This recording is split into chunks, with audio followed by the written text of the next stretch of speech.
right? Because she was talking about how she offended her husband at the time.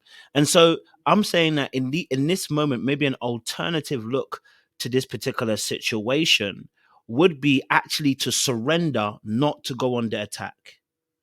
And how that looks like is that when we approach the situation, not to be emotionally aroused, because I can tell you're a passionate person, Sam. I'm a passionate person. Sean's a passionate person. So we are definitely going to argue our case.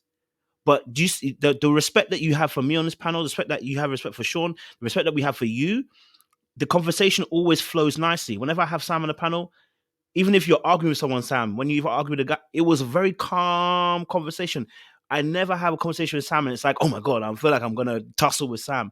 Never that. What that is? That's when you're not emotionally aroused. And what that means is that when you're not at your peak of your emotions, when you feel hurt, that you're at the top of the mountain, you're coming to me at the bottom of the mountain, which means now how you approach me now even changes.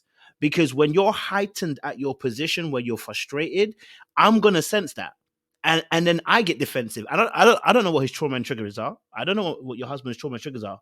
He may also see your energy and be triggered, and then so whilst you're wanting him to draw near, right? Whilst you're wanting him to draw near, some of your actions will actually, in the long term, not short term, long term, will actually push him away rather than drawing him in. You actually want him to be drawn in.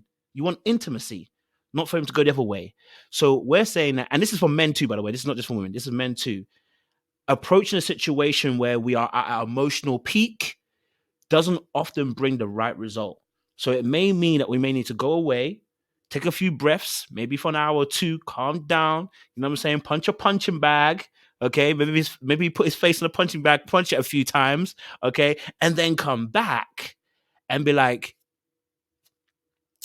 I would like to talk to you. And if he's there, and when he hears a tone, the tone is what normally gets us. Because sometimes we're not in a space to. We will hear your tone, and you're like, she's emotional, and I'm really not trying to hear the conversation right now. And then we're being insensitive, and we're also wrong, right? Because we really should have told you, like, maybe it's not the right time to talk. But your tone alone will tell us what kind of conversation we're about to have. Just like everyone knows the tone when you're in trouble by your mom and dad.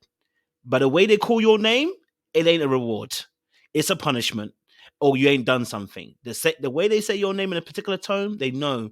So you already, when you hear a tone from your parent when they call your name, how does your body respond? Immediately, you brace yourself. You're ready for impact. So when you go to have a conversation with your parent, you're already ready. Whatever they're gonna bring, either you got an excuse, or you're gonna have your lines ready, or you know what. You might have to even try to play a bit of manipulative tactic to get out of the situation. You're already bracing yourself based on how they've called you. It's the same with us in relationships. Sometimes, by the way that we enter the room, by the way you even turn the doorknob, we know. By the way you even paced in, forget that. The way you paced up the corridor and came in the room, we already know that something's off. It's about to get mad. And so sometimes the other person can also respond to that energy. And they're ready now. They're ready for brace and impact. And maybe you said silent treatment. What if his trigger reaction also is to avoid the conversation? What if his trigger or trauma is to go, do you know what? I'm just going to subdue the conversation because I don't want to have it.